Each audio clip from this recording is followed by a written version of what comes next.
todos. Declaro aberta a 367ª sessão do Conselho Superior da Defensoria Pública do Estado de São Paulo. Eu vou circular a ata já da sessão número 361, se os conselheiros puderem dar uma olhada e assinar. Queria noticiar a possibilidade da Defensoria-Geral presidir a presente sessão, por conta da reunião do Conselho Nacional de Defensores Públicos Gerais, que está ocorrendo em Recife.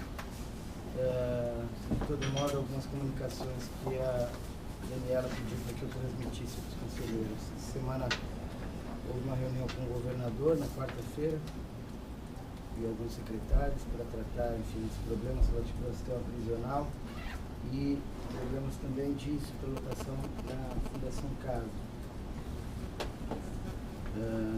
Essa semana ainda tivemos, na verdade, na data de ontem, a inauguração do primeiro Sejusto que é sediado na Defensoria Pública. Então, inaugurado lá em Osasco, uma unidade do Sejusto que vai funcionar no espaço da Defensoria Pública.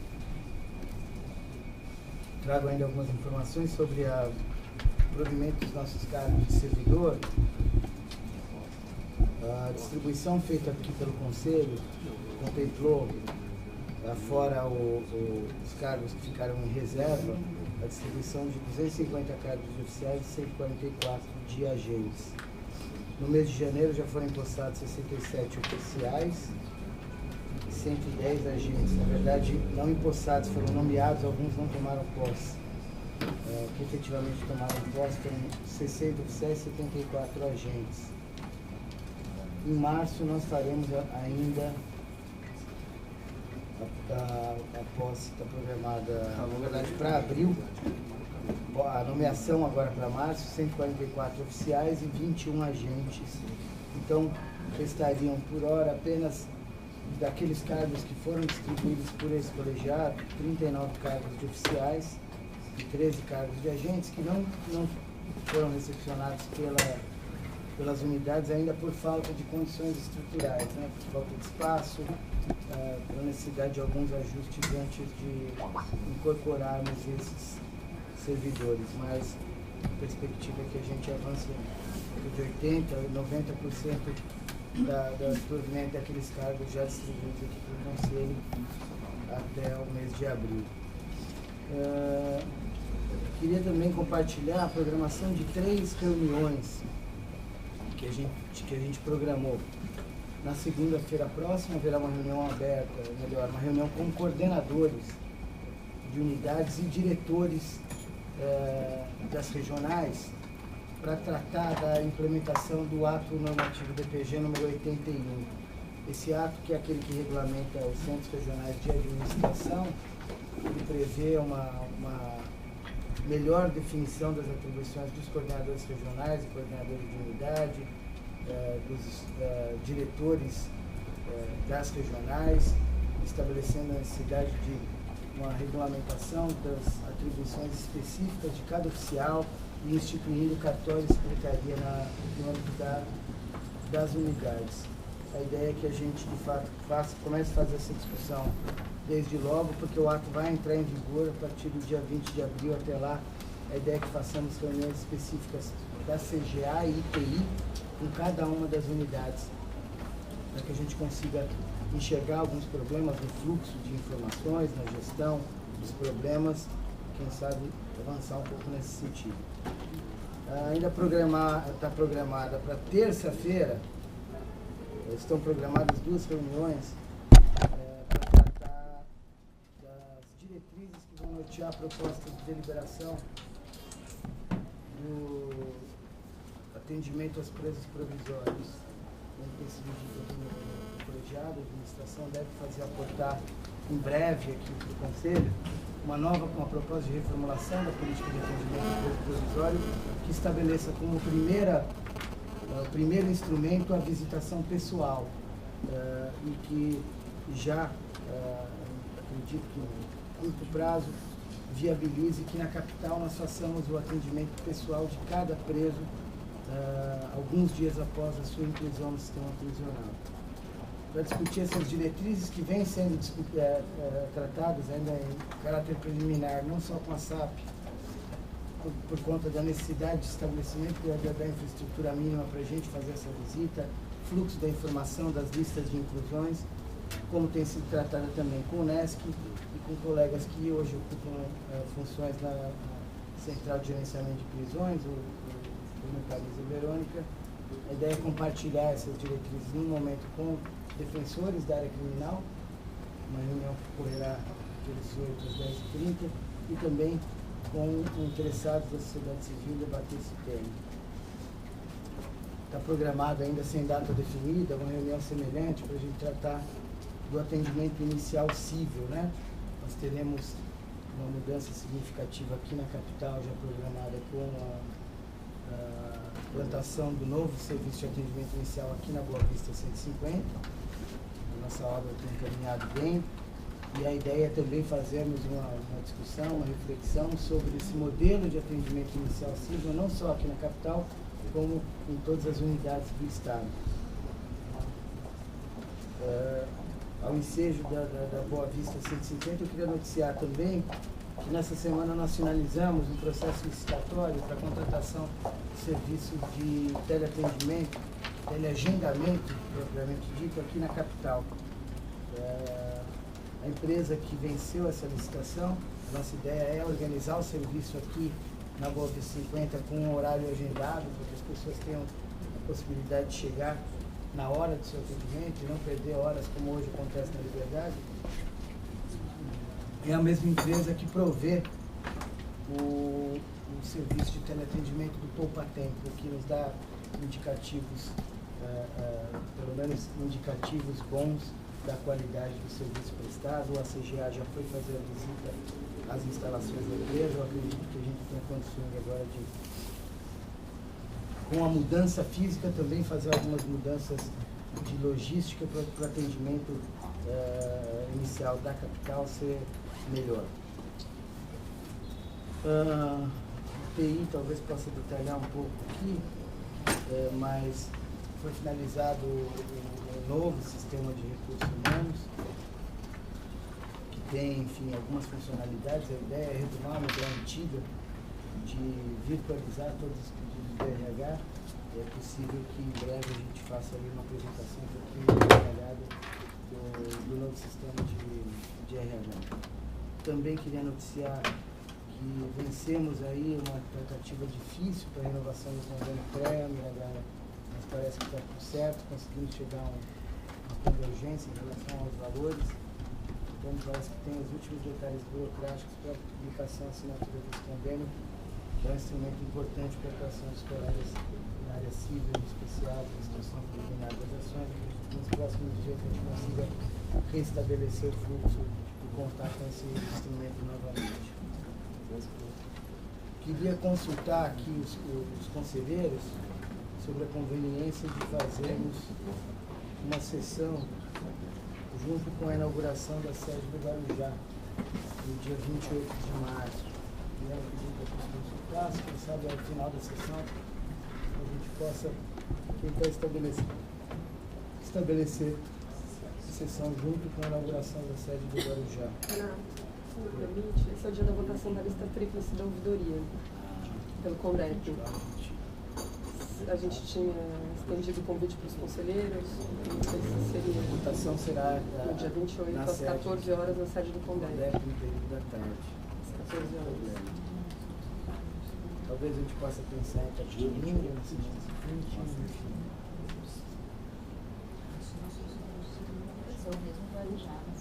Ou mesmo Guarujá na semana seguinte. Saber o que já foi feito em termos de contratação para inauguração, se for possível, a gente consegue isso.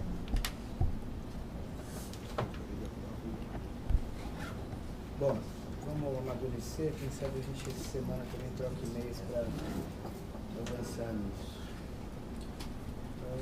Deve ser publicado um ato de corrigir aqui. Para a questão do concurso de remoção.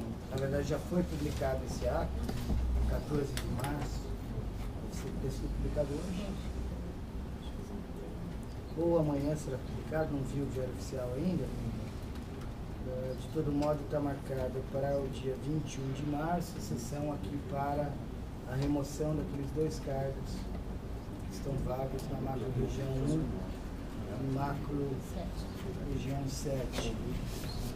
Queria validar também com os conselheiros, diante da proximidade dos términos do mandato do presidente da Comissão de Prerrogativas, a possibilidade de, no dia 4 de abril, na sessão ordinária do dia 4 de abril, nós façamos a escolha, talvez possa ser um outro óbvio por inauguração fora, do novo presidente da Comissão de Prerrogativas, né? Nossa normativa prevê uma sabatina dos interessados. O ato que já está minutado e deve ser publicado nos próximos dias prevê a abertura de inscrição até o dia 28 de março. E na semana seguinte, então, nós teríamos que concentrar esforços já para fazer a sabatina e escolha do novo presidente da Comissão de Prerrogativas. Esse é o calendário sujeito 28, prazo para inscrições, presidente da Comissão de Prerrogativas, dia 4, sessão seguinte, a sabatina e escolha do novo presidente. 4 de abril, 28 de março, 4 de abril. O mandato termina dia 5 de abril. Então, se a gente não conseguir vencer essa escolha no dia 4, a gente vai ter alguns dias de vacância da função. Também protocolamos essa semana aqui no Conselho a abertura do processo de promoção do nível 3 para o nível 4 relativo ao ano de 2013. Inclusive, deve ser objeto de pedido de exceção à pauta da presidência, para que a gente já possa deflagrar as providências. A conselheira Juliana, que recebeu a relatoria, logo após ter recebido a relatoria do 1/2 de 2014, ela deve fazer um pedido para redistribuição, se o conselho for compreensível. Eu sou relator nos 2 casos. Revisora, exato. Então, se esse conselho for compreensível, pedir a redistribuição para não ter que fazer os 2 concursos de promoção, prazo e resultados. Bom, por fim, eu informo que nós recebemos também aqui, salvo engano, na terça-feira, uma visita de cortesia do presidente da Seção de Direito Criminal do Tribunal de São Paulo, o desembargador Geraldo Pinheiro Franco, que, na verdade, trouxe mais um propósito geral de trabalho em conjunto, de parceria. E não poderia deixar aqui de congratular, parabenizar os colegas aqui da capital que estão fazendo voluntariamente as visitas já ao CDP de Pinheiros 1, Belém 2, acredito que eles já devem estar estendendo, talvez até para Franco da Rocha, essas visitas. Não sei se todos sabem aqui, há alguns meses já, o CDP de Pinheiros 1 foi assumido por nós, o atendimento da inclusão já tem mais de ano, e nós incluímos a partir de inscrições voluntárias de colegas aqui na capital, como uma forma até de ir tentando e testando esse modelo de atendimento preso provisório. Houve uma abertura de inscrições, inicialmente com cerca de 16, 18 colegas. Esse número foi aumentando. Hoje nós temos voluntariamente, entre colegas que atuam na área criminal aqui em São Paulo, na capital, na Barra Funda, cerca de 30 colegas que vêm desempenhando essa função de forma voluntária e graciosa, que, enfim, reforça. E a experiência tem sido muito importante para os defensores e em termos de resultado dos usuários. Então, embora acho que eu já tenha noticiado que isso estava sendo feito, eu não poderia deixar de aqui fazer um registro de congratulação para esses colegas que têm desempenhado essa atividade. Sem mais comunicações da presidência, indago a secretaria se há algum registro. Então passamos ao momento aberto, passo a palavra já para o colega Fabiano Brandão, da unidade Santo André. Bom dia, excelentíssimo primeiro subdefensor público geral, em nome de quem cumprimento todos os conselheiros e demais presentes nessa sessão do Conselho. Nesse momento venho para saudar e cumprimentá-los, aos conselheiros eleitos, parabenizar pelo trabalho realizado até então, a administração parabenizar pelas conquistas marcantes que ocorreram nesses 8 anos de Defensoria Pública. Mas hoje, em virtude da proximidade da eleição, a minha ideia é festejar também as ideias novas que vão surgindo e esse embate propício de diálogo construtor de melhores vertentes de gestão, a gestão que esteja longe da administração burocrática clássica, mas sim se pegue em conceitos novos, onde a participação seja uma exigência de sobrevivência dessa instituição a cumprir sua missão constitucional. Para festejar a eleição, realizei uma pesquisa disponível a todos os senhores interessados sobre os temas de interesse dos defensores públicos e, satisfeito, notei que não só remuneração é importante, mas os defensores estão preocupados com diversos temas como autonomia, independência, atribuições, demandas sensíveis e a discussão sobre as atribuições, que é um dos processos importantes que tramita nessa casa, aqui nesse colegiado. E acredito que esse instrumento será um elemento a favorecer o diálogo que sempre ocorre nas eleições da Defensoria Pública. Eleições que têm transformado essa instituição a cada biênio, né, e melhorado a gestão e o trabalho de todos nós, a nossa consciência sobre a nossa missão constitucional e a nossa consciência sobre as limitações em que operamos. Então, a todos os candidatos que vão se inscrever neste prazo limitado que foi imposto necessariamente, eu desejo muita sorte, desejo que continue o embate de ideias respeitoso e profícuo e que aproveitemos então essas ideias e esse embate para evoluirmos sempre. No ensejo desse pedido e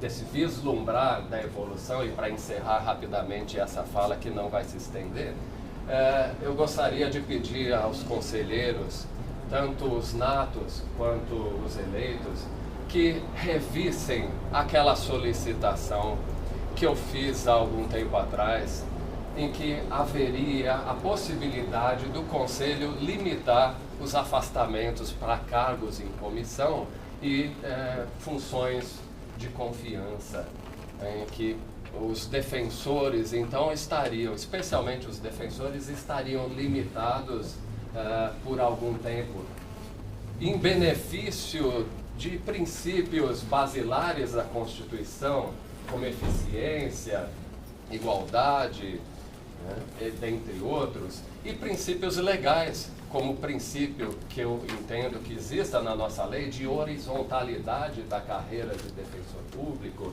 e o princípio do concurso público também. Afinal, nós fomos aprovados num concurso para exercermmos a missão constitucional.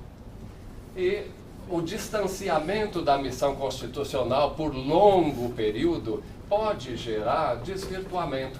Isso não ocorreu até agora. Nós sentimos nos colegas que estão afastados, eu mesmo estive afastado um bom tempo, nós sentimos que os colegas não se apegam, não estão aferrados nesses interesses menos nobres. Mas essa ideia de normatividade, ela salvaguarda o futuro da nossa instituição, como foi o caso da limitação de utilização desses cargos em comissão e funções de confiança no caso do nepotismo. Não havia lei prevendo a limitação de utilização desses cargos entre familiares. né? Mas se entendeu, com razão, que feria o princípio da moralidade se indicar um parente. Por quê? Porque poderia, é potencial, poderia existir um favorecimento indevido, uma menor produtividade e, eventualmente, um ataque ao princípio da moralidade. Só a potencialidade dessa ocorrência gerou a aprovação dessa norma. Uma norma que surgiu primeiro no CNJ e depois se espraiou, inclusive com amparo do nosso excelso Tribunal Federal, né? Então, agora eu peço a análise dos defensores para que nessa mesma esteira avancemos, né, salvaguardando o princípio da moralidade. Não acredito que as pessoas não considerem que após um tempo muito longo de afastamento, o cargo em si não possa estar debilitado. Isso pode gerar prejuízos graves à defensoria como instituição. Nós não podemos garantir a perfeição das pessoas, mas aperfeiçoar a instituição nós podemos e devemos. Então, me parece que esse caminho é inevitável. E quero contar, então, com o apoio de todos os conselheiros presentes, né? Porque eu tenho certeza que essa proposta de limitar o prazo de afastamento dos colegas, especialmente os colegas defensores, dando a necessária, impondo a necessária transmutação, né, ou regresso desse defensor afastado por longo período à atividade finalística, por pelo menos um curto período, isso vai gerar resultados muito positivos para a Defensoria Pública. E os fundamentos foram tratados no processo, há fundamentos jurídicos para tanto, nós estamos bastante seguros que os fundamentos estão presentes, não vou me pegar neles, apenas trago como referência, como falei anteriormente, norma do próprio Tribunal de Justiça do Estado de São Paulo, o qual deve ser louvado pelos avanços significativos que fez em poucos anos, né? Então, hoje, o Tribunal de Justiça, em alguns pontos, passa a ser referência, inclusive, para a Defensoria Pública. Seguimos esse caminho em benefício da nossa própria instituição, da garantia de um cumprimento de excelência da nossa missão constitucional. Agradeço a atenção a todos, contando com o voto favorável dos senhores, despeço-me desejando aí ótimas eleições para a Defensoria Pública. Obrigado. Nossas palavras do Aldeirão Zosta, representante do Conselho Consultivo da Auditoria. Bom dia a todos, bom dia aos colegas também do Conselho da Auditoria. Eu queria aproveitar aí, Fabiana, a sua fala, que eu acho que ele vem no mesmo sentido que eu venho aqui. Insistir com os conselheiros para que possamos avançar nessa instituição tão democrática, que hoje tem esse espaço aqui que me parece que é um dos únicos espaços institucionais onde qualquer um dos movimentos, da sociedade pode vir aqui falar, né? Eu não sou advogado, sou jornalista, tenho a possibilidade de falar com os senhores conselheiros, né, com o Conselho Geral aqui da Defensoria. E vem no sentido de, aproveitando aí a fala do Fabiano, que fez uma boa introdução para a gente, na questão de potencializar a transparência e também da gente pensar um pouquinho, quer dizer, nós precisamos aperfeiçoar a instituição. Acho que a Márcia, no dia 27 eu estive, na última não pude estar, por questões pessoais, mas no dia 27 a Márcia teceu.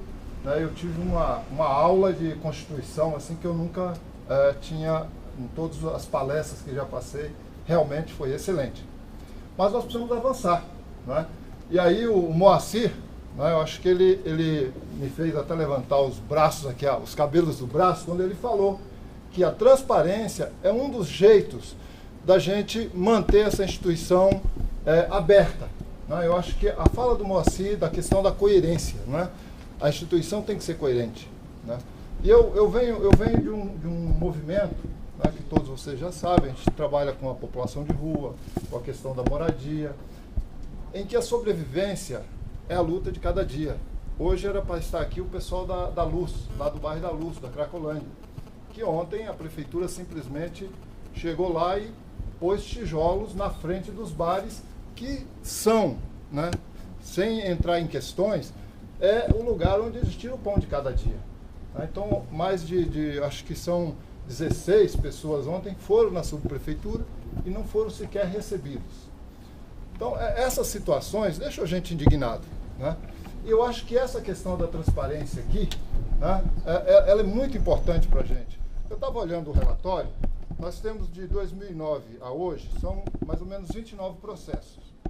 Eu acho que é bom senso. Nós não estamos querendo, eu acho que o Bruno colocou a questão como deveria ser. Eu acho que a gente tem que descobrir um meio termo aí, né? Eu acho que, no mínimo, a ouvidoria deveria ter informações dos processos que ela manda para a corregedoria. É um absurdo a corregedoria não informar a ouvidoria dos processos. Desculpe, nós não estamos falando em publicidade, nós estamos falando em transparência. A ouvidoria não vai pôr num outdoor ou numa propaganda de televisão os casos, mas é o acompanhamento, dia a dia, para que a própria defensoria seja respaldada, né? Eu venho assim, eu não vou me alongar muito, mas eu gostaria, como conselheiro da ouvidoria, pedir aos senhores conselheiros que pensem nisso, né? Da gente avançar na instituição. Acho que a defensoria é uma instituição moderna, né? E é uma das instituições que ainda os pobres podem se apegar, né? Porque outras, infelizmente, já se perderam.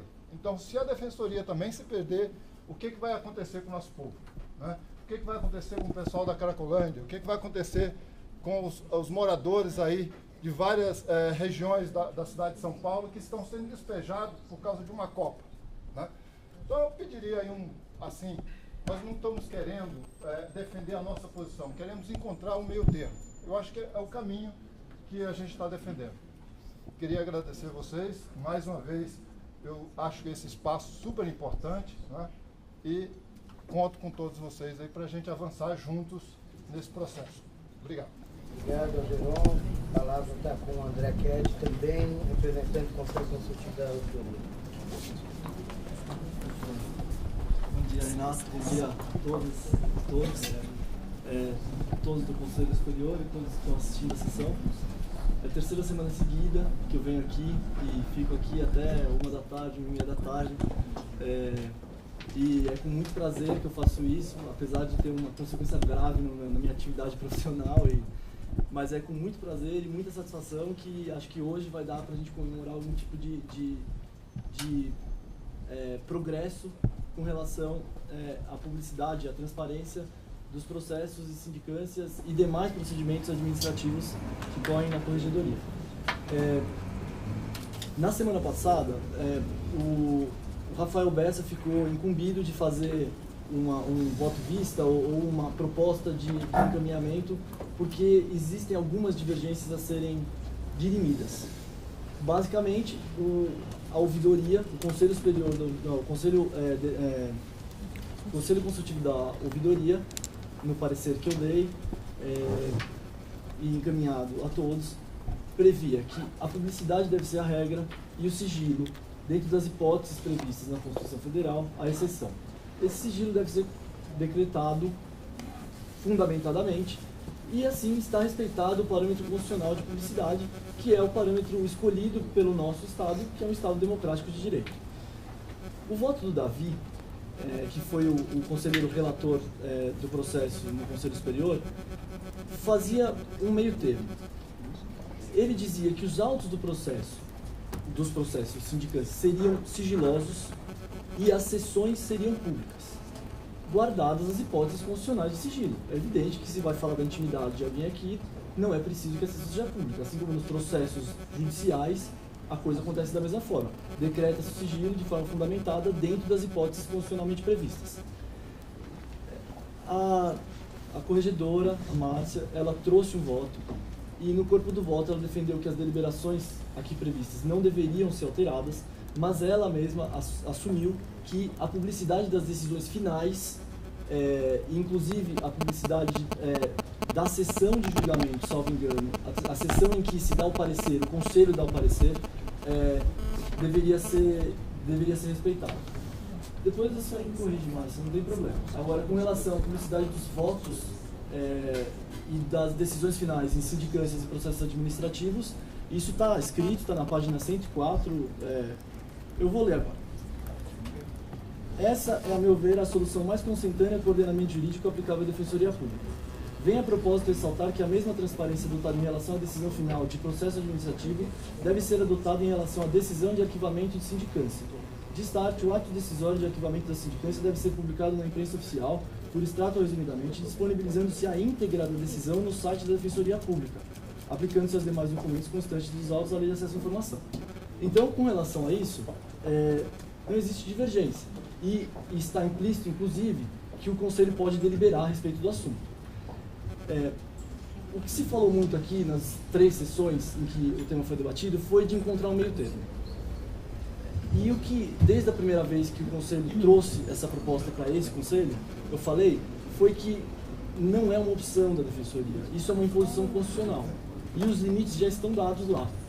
Por isso que nós cremos que, se for deliberado na linha da Constituição Federal, nós estamos resguardados pela Constituição Federal.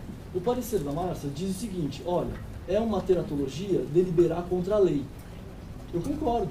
Agora, é muito pior deliberar contra a Constituição. E é isso que está acontecendo aqui. E é por isso que a proposta é de andarmos para frente. Porque se a lei contraria a Constituição, é muito melhor para nós que sejamos a favor da Constituição do que da lei. Porque se isso for judicializado um dia, o Supremo Tribunal Federal já deu a solução para o problema.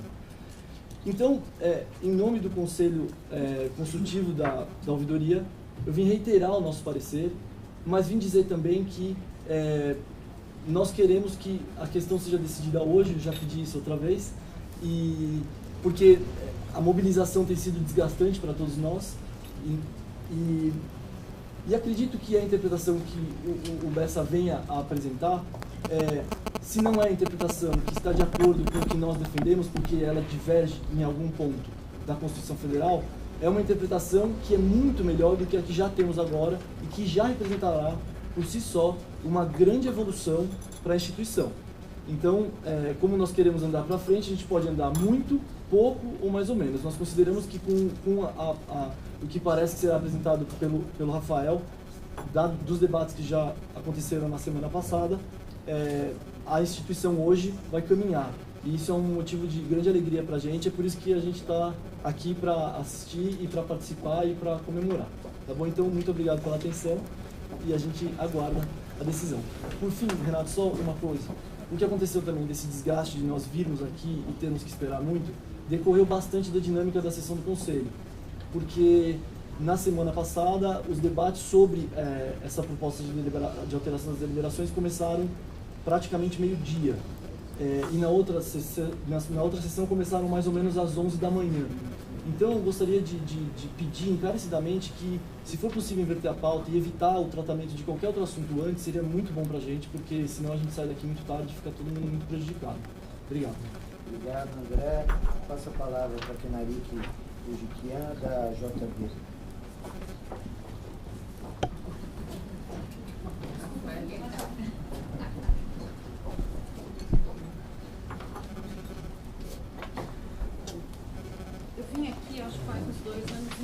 Última vez, eu não tenho muita certeza, mas deve ter sido mais ou menos isso. E vou confessar que eu saí bem,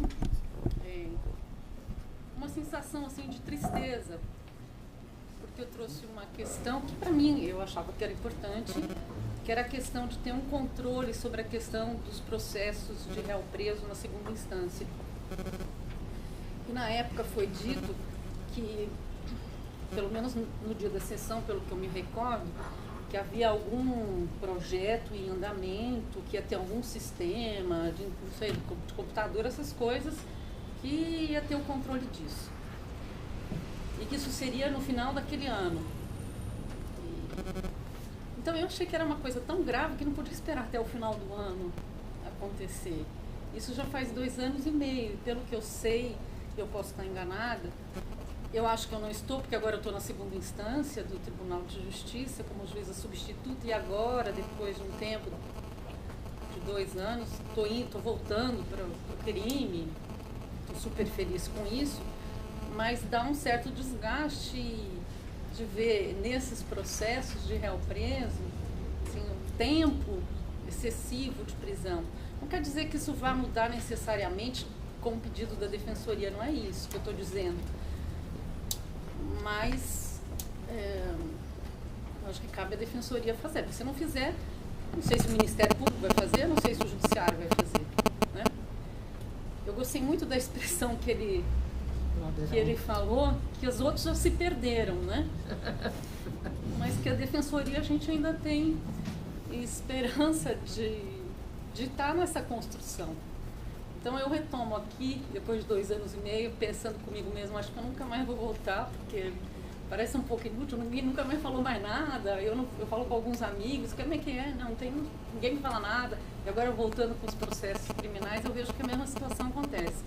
Acho que a responsabilidade, é claro que é sempre do juiz e do magistrado, eu acho que ele é o responsável, ele que determinou, ele pode soltar. Mas existe Ministério Público, existe Defensoria, existem advogados constituídos, que tem suas funções constitucionais. E é nesse ponto que eu volto, depois de 2 anos e meio, ainda achando que a Defensoria não está perdida. Que as outras podem estar, mas a Defensoria não está perdida. Bom, esse era um item. O que me fez vir, assim, efetivamente, no dia de hoje, ainda assim, resolvendo hoje pela manhã, era a questão do voto do preso. Teve uma reunião essa semana no TRE, vários órgãos foram convidados, existe um grupo de trabalho na Procuradoria da República Eleitoral, Procuradoria Regional Eleitoral, do qual a Defensoria também faz parte, quem participa e com muita força é o Dr. Patrick, a doutora Leila, ela é a área da infância e ele na área dos presos. Mas eu acho que eu tenho que registrar que nessa reunião as instituições fizeram parte da mesa, os movimentos sociais não fizeram parte da mesa, então eu participei pela Associação Juiz por Democracia, na qual eu sou presidente,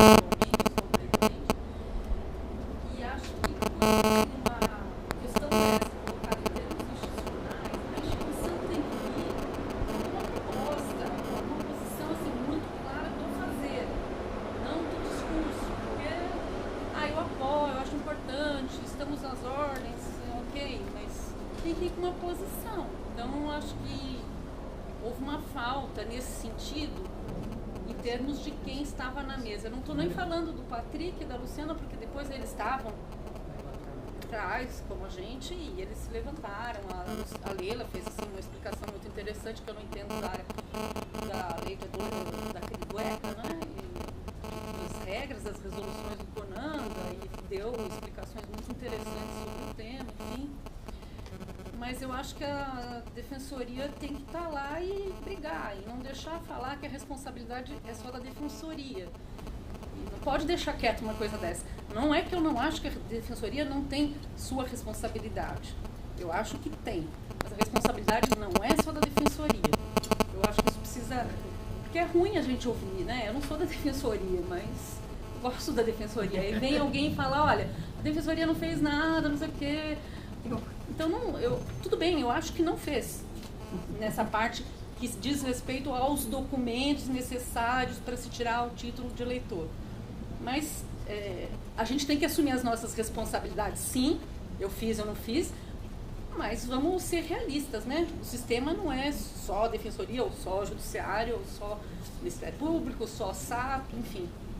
Eu acho que então é importante nessas demandas, que eu sei que existem muitas, que as pessoas que estão indo lá representando a instituição sejam realmente pessoas que possam assumir a palavra pela instituição, saber de toda a dinâmica do que acontece, por que está se discutindo o voto do preso, há quanto tempo, o que já foi feito, o que não foi feito, o que se dispõe a fazer, o que não se dispõe a fazer.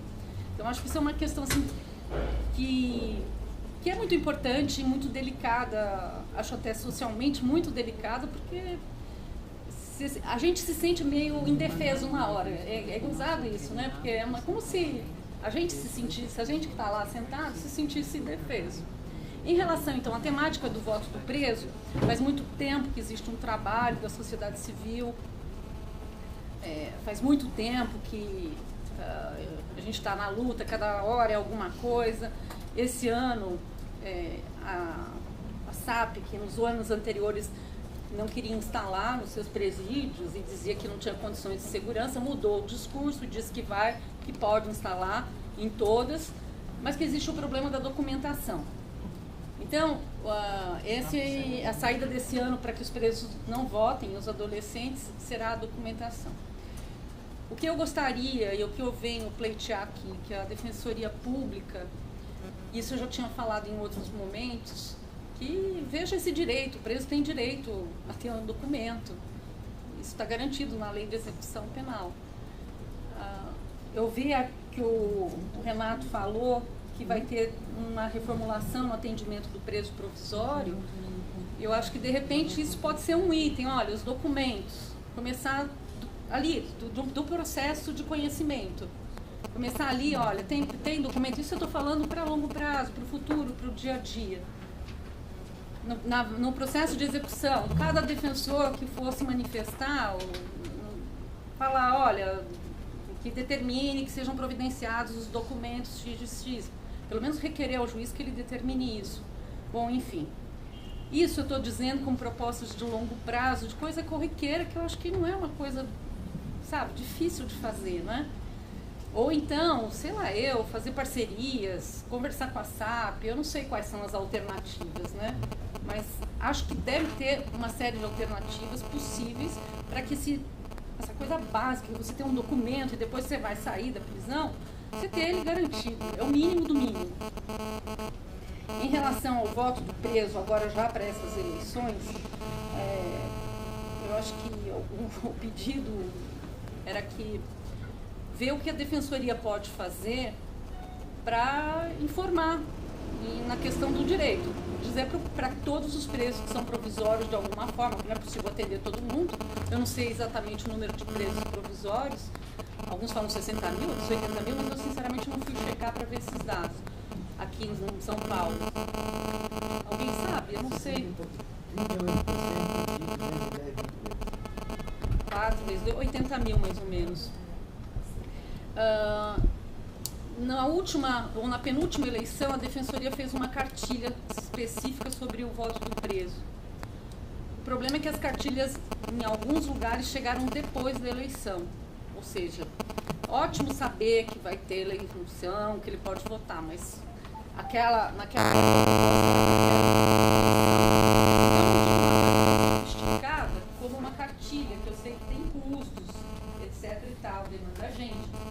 Agora, uma folha de sulfite, dessas comuns mesmo, com as informações muito básicas, eu acho que o mínimo que se pode fazer é assim, panfletar isso em todos os presídios, para que eles saibam, ó, você é gente, você é cidadão, você tem direito de votar. A Constituição diz isso, para isso você traz seu documento X, Eu digo uma coisa bem simples. Talvez fazer um convênio com a Secretaria de Administração Penitenciária. A Secretaria de Administração Penitenciária, esse ano, vai fazer um cartaz sobre eleição. Que eles trouxeram, que quem estava lá, enfim, viu o que eles iriam fazer.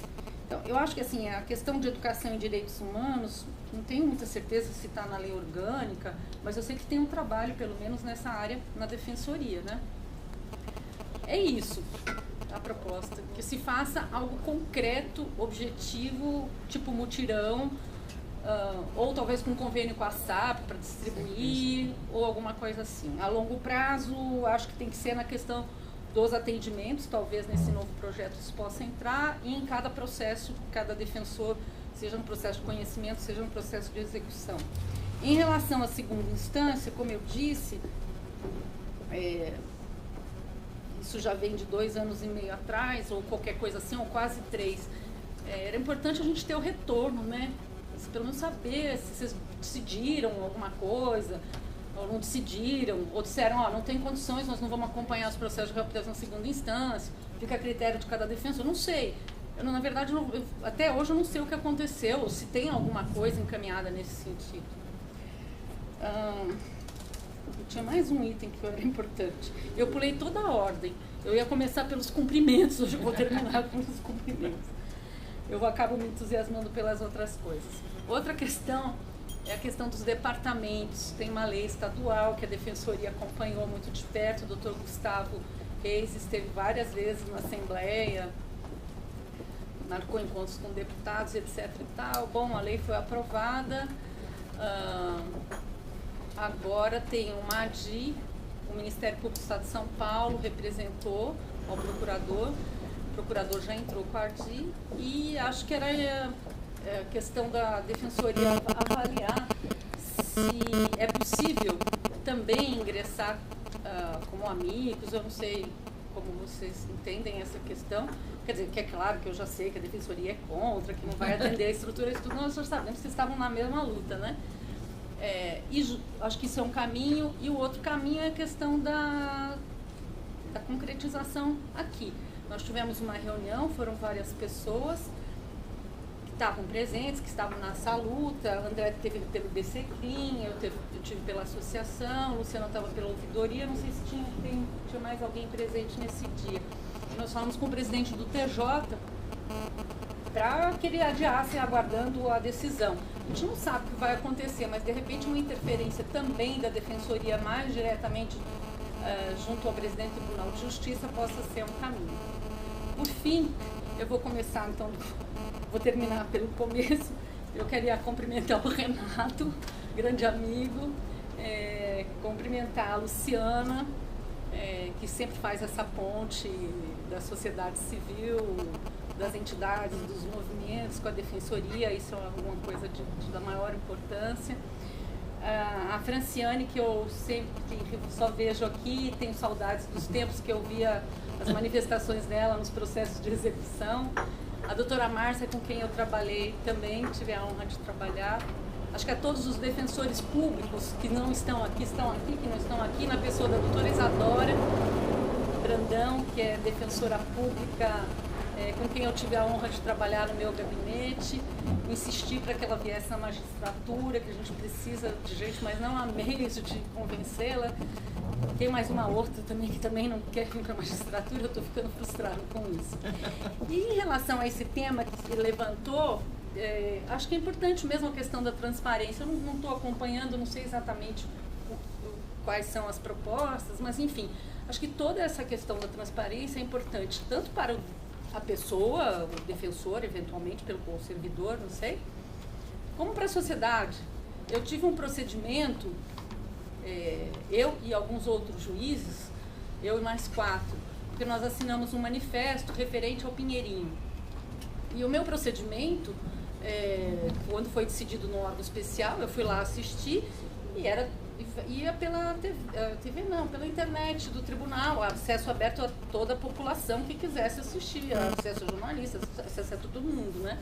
E na mesma sessão, não tinha nada, nenhum impedimento, uma juíza que teve um outro processo, que até nem estava mais afastada da carreira, também teve o processo julgado, né? Então eu penso assim, eu não sei exatamente quais são as propostas, quais são as questões que estão aí em debate, mas acho que a transparência é uma forma de garantir a pessoa que eventualmente possa estar sendo processada, que no meu caso era para instaurar um procedimento, era um recurso, né, para o órgão especial. Eu acho que foi importante que aquilo fosse aberto, que as pessoas soubessem o que estava acontecendo. É uma garantia, eu me senti assim, não é agradável, claro que não é agradável responder o processo, mas era para mim que eu me sentia assim, garantida que as pessoas estavam sabendo, inclusive como as pessoas iam votar. No meu caso, eu sabia e todo mundo sabia. Então eu acho que assim, na minha ótica, eu digo assim como, entre aspas, eu achei que foi uma coisa positiva e acho que a transparência. Enfim, dizer que eu demorei 2 anos e meio, mas eu sempre estive muito próxima e a Defensoria vai estar eternamente no meu coração, não é segredo para ninguém. Então, desculpa aí eu ter demorado além da conta, e eu espero que todas essas questões que eu coloquei um dia me digam, né, o que aconteceu, o que só pelo menos para eu saber, né? Eu voltar mais vezes, né? Quem sabe? Obrigada a todos, Narita, todas. você é muito bem-vinda. Não preciso dizer aqui que nos traços genéticos da Defensoria tem muito da JD, tem muito da sua contribuição pessoal. E essa casa é sua. Se sinta em casa mesmo, venha sempre que puder e quiser, porque de fato você faz parte dessa construção, dessa história. Eu não vou entrar no mérito do objeto da apreciação dos processos específicos, tanto do que o Fabiano traz como do relativo